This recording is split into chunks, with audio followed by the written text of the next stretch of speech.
CBI এর নজরে অনুব্রত, নতুন কি ঘটালেন বীরভূমের কেষ্ট?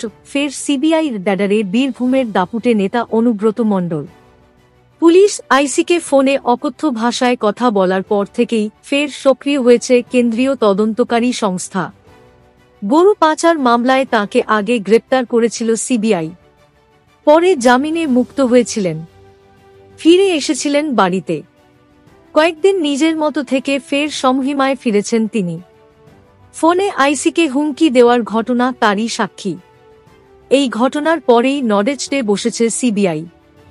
গরু পাচার মামলায় সাক্ষীদের খবর নিয়েছেন সিবিআই আধিকারিকরা।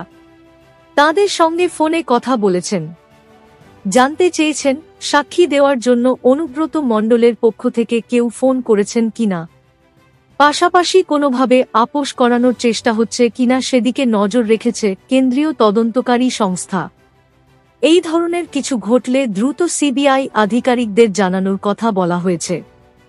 এই বিষয়টি নিয়ে সিবিআই ফের তৎপর হয়ে ওঠায় প্রশ্ন উঠছে, কল রেকর্ডকে হাতিয়ার করে এবার কি কেষ্টর জামিন খারিজের আবেদন করতে পারে সিবিআই?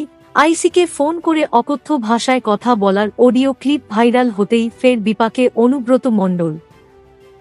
বোলপুর এসডিপিও অফিসে তাঁকে হাজিরার নির্দেশ দিয়েছিল পুলিশ, কিন্তু অসুস্থতার কারণ দেখিয়ে হাজিরা এড়িয়েছেন অনুব্রত। বদলে তাঁর আইনজীবীরা হাজিরা না দেওয়ার কারণ জানিয়েছেন। রবিবার ফের হাজিরা দিতে বলা হলেও এসডিপিও অফিসে যাননি তিনি। এরপরেই সিবিআই নডেচডে বসার খবরে চাঞ্চল্য ছড়িয়েছে। ফের কি সত্যি বিপদে পড়তে চলেছেন অনুব্রত?